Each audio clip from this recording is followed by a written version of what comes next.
So Applovin is the direct user acquisition network, which you can't not work with. And they will be your largest partner on this mediation platform because it's their mediation. Applovin Exchange is essentially a group of DSPs that bid in. This is kind of the survivor of the MoPub exchange, which they bought. It's 4 a.m. and we're rolling the dice. Mate drops, knowledge made of golden eyes. Felix with ads making those coins rise. Jack up designs, worlds chasing the sky. We're the 2.5 gamers, the midnight crew. Talking UA adverts and game design too. Mate, Felix, Shaka bringing the insight. We're rocking those vibes till the early daylight. Mate, UA, master eyes on the prize. Tracking data through the cyberspace skies. Felix stacks dollars like a wizard in disguise. Jackup's crafter realms lift us to the highs. 2.5 gamers talking smack. Slow hockey stick, got your back. Ads are beautiful, they light the way. Click it fast, don't delay.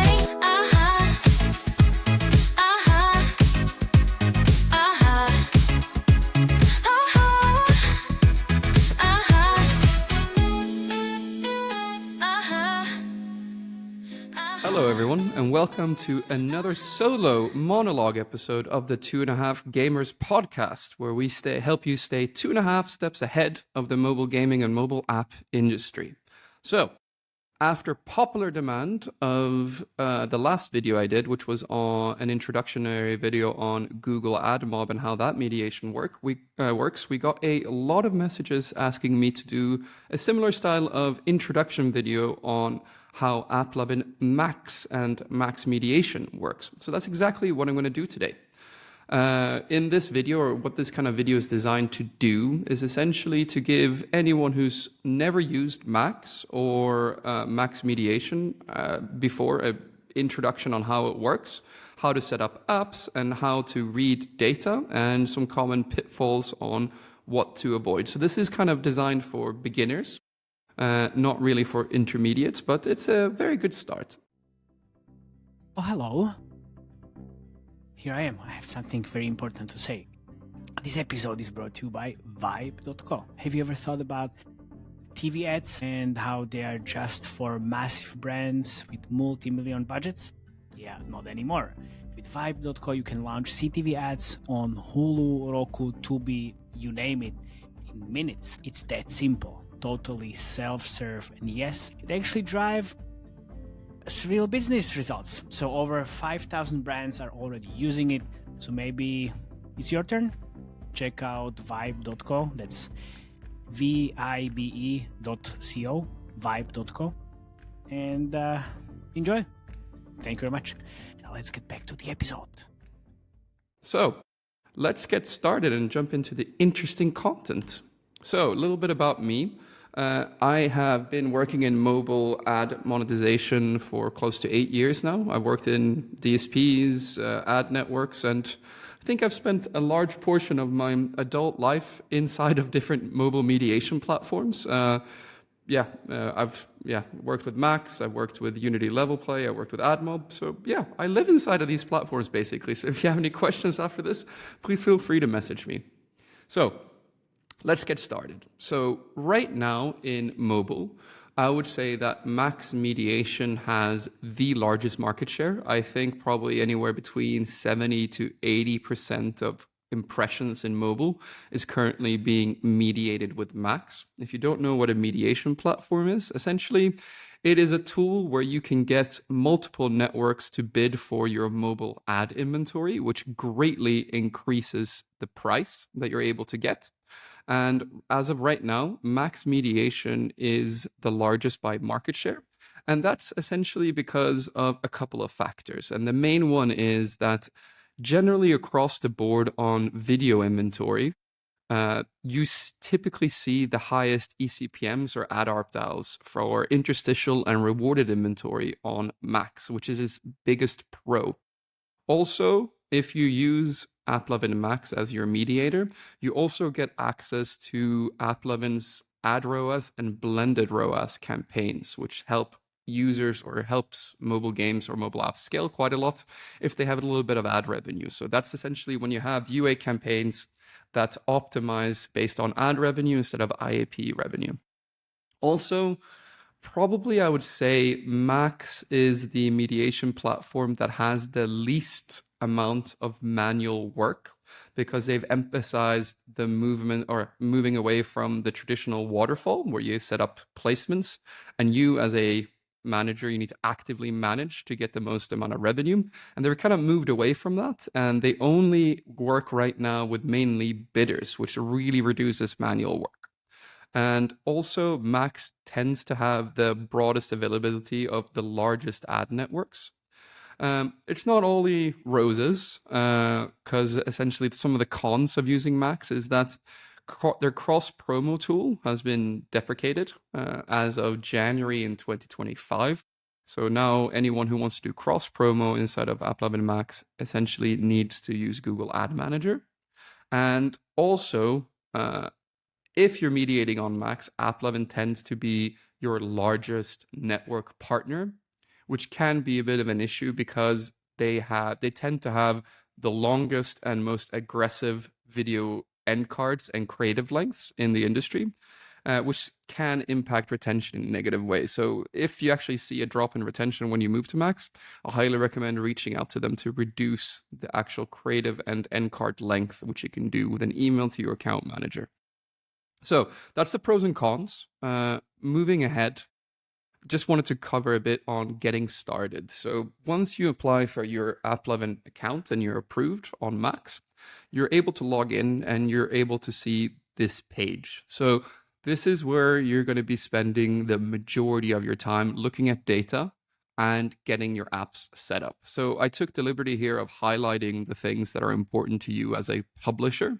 So yeah, this is what you see. What is the most important thing I would say is the performance tab, where you see all revenue related data, the user activity tab, which is more how many ads are being watched per user per day, and the ad ARPDAU metrics, advanced reporting, which we'll go into a bit later in this presentation, and also ad units, which is where we're going to start this presentation, because this is actually where you need to go first when you're getting started to actually set up your various games or apps. So here's the main page for setting up. This is the ad units tab. And essentially when you log in here, you need to press create an ad unit. And then you're taken to this page where you can name your app. You have to name a Android or iOS app, and you have to go into this field below and actually find your app inside of iOS or Google Play or the App Store. And then you have to set up the ad type. So interstitial, rewarded, banner, etc. They have quite a lot of different ad types. The app open is an interstitial ad format that is shown. Depending on where you put it in the app. But essentially here's usually where I see developers make the first mistake if they're new to Applovin MAX, which is that they set up multiple rewarded ad units for all the different rewarded placements in your game or in your app. So this is the first thing that's could make your life quite a bit annoying. And what I would recommend to do is set up one rewarded ad unit, and then you set up all the rewarded ad units inside of your game or app from that one place. This helps you in managing your app, makes it a lot easier, and really reduces manual labor.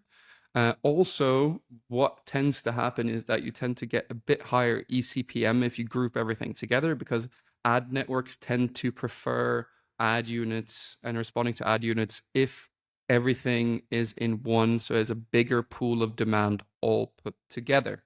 So this is where you set up all your ad units, and this is pretty straightforward.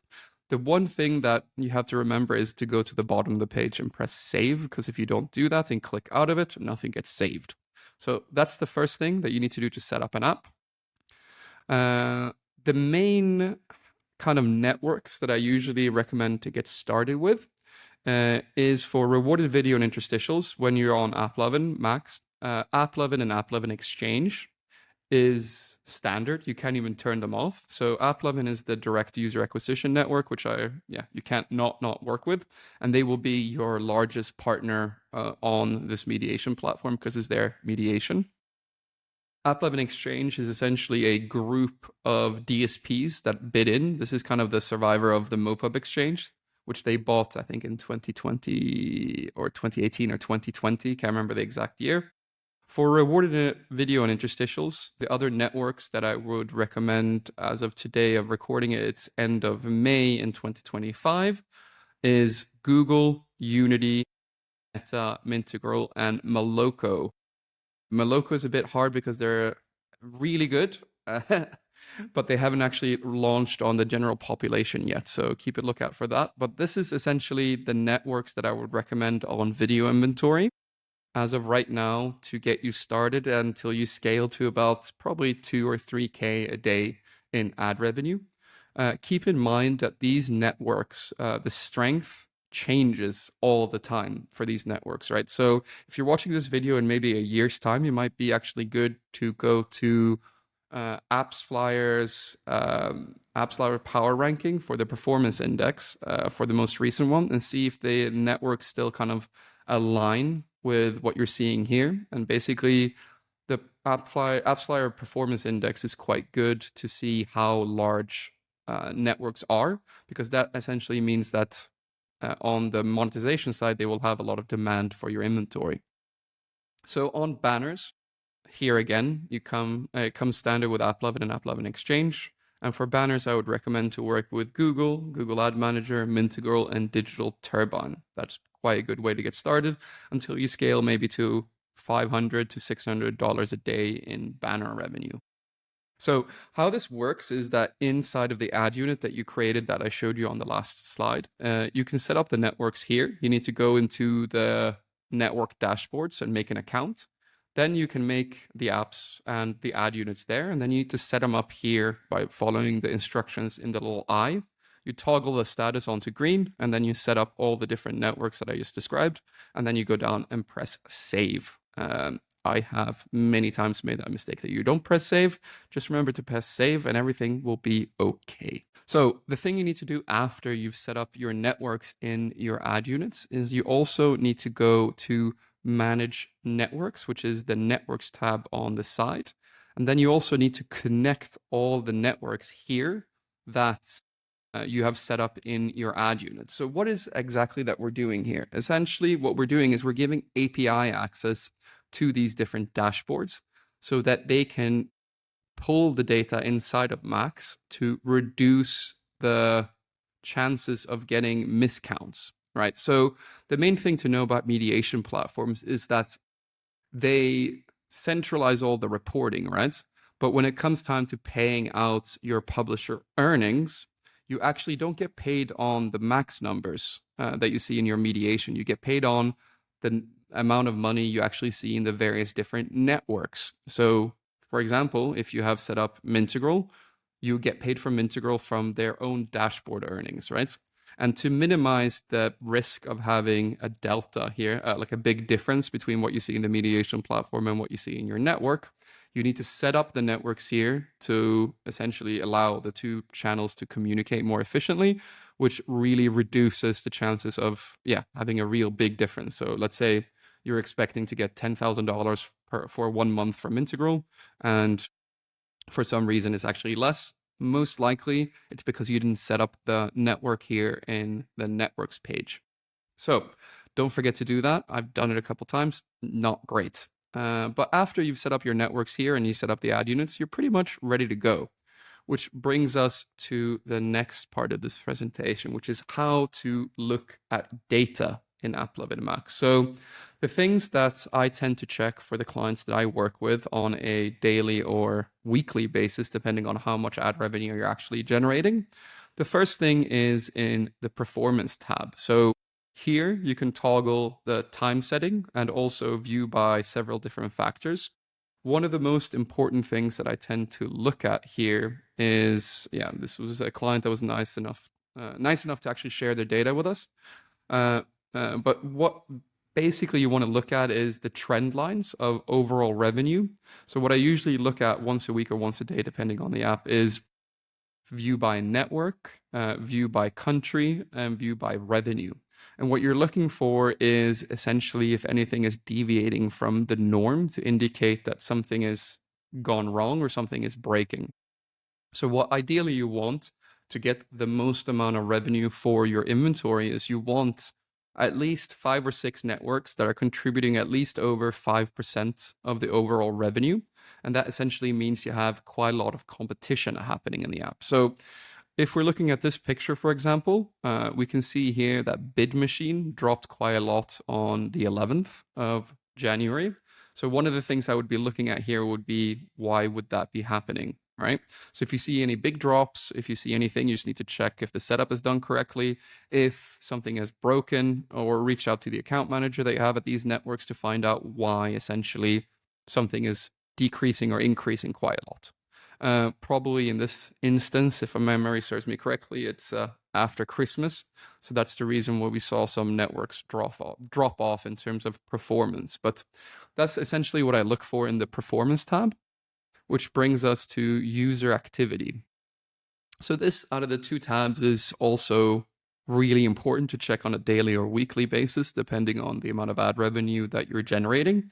So the user activity tab is where you can see things like ARPDAU, which is the most important metric for you to keep an eye on.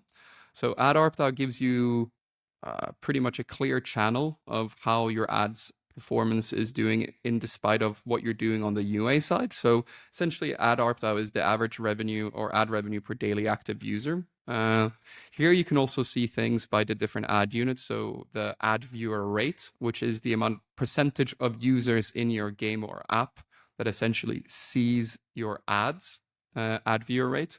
A good benchmark here, typically for rewarded ads, is around 45% of users you want to interact with your rewarded ads or higher.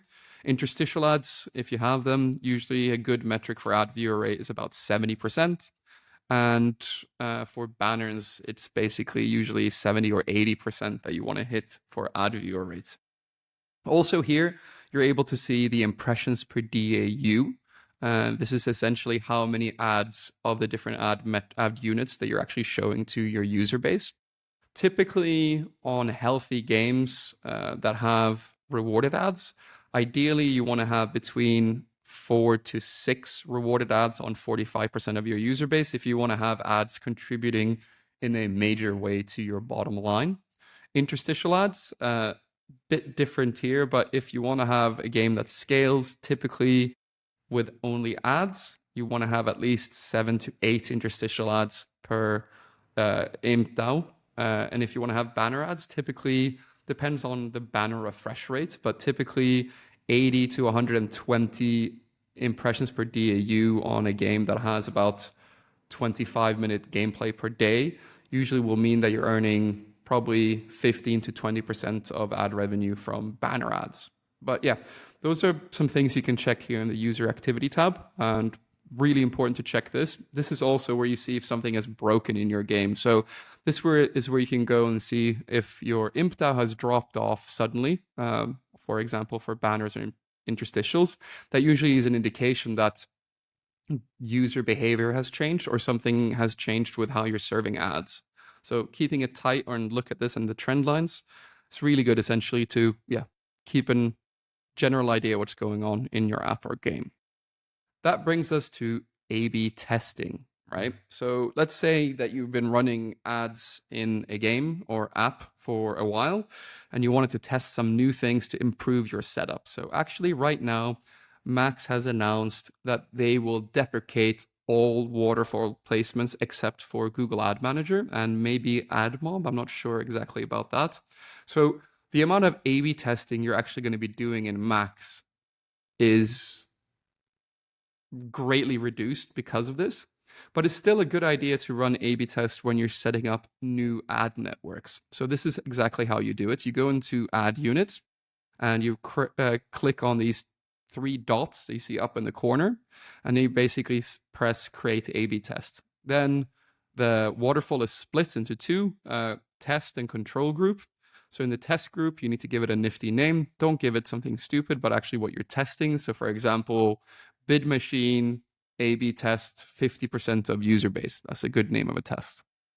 Then if you scroll down to the bottom, you essentially need to set up what the A/B test is. So for example, if we're testing Bid Machine here, you need to set up Bid Machine in the test group and make sure it's not live in the control group. Then you scroll all the way down and you press save, and that's when the A/B test starts. and you're able to track the A/B tests in the A/B test tab, where essentially you can keep a live track on the performance. Usually, I would recommend to leave these A/B tests for if you're testing a bidder. Ideally, you want to do a test for at least 10 to 14 days. This test window changes dramatically depending on how big your app is or game is.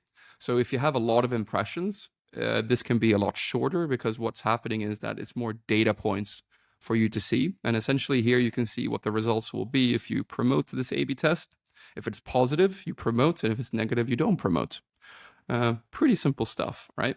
But let's get on to something a bit more complicated, and that is advanced reporting. So advanced reporting is where you can really get into the granularity of how your app and how your ad stack is actually performing on Max.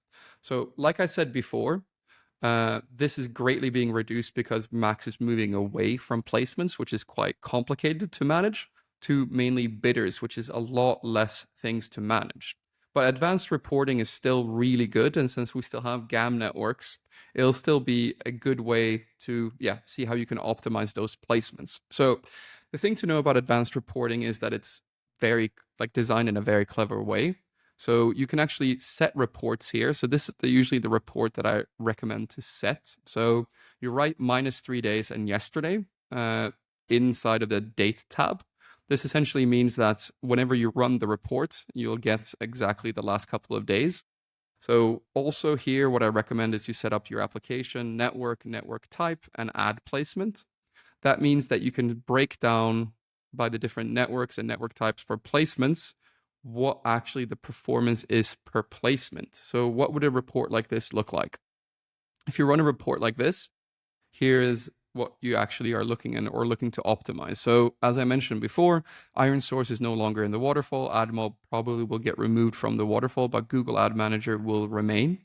So when you're optimizing placements, what essentially you're looking for is the fill rate here in the column labeled fill rate and the revenue. So what I would do here is you scroll down to the bottom of this report.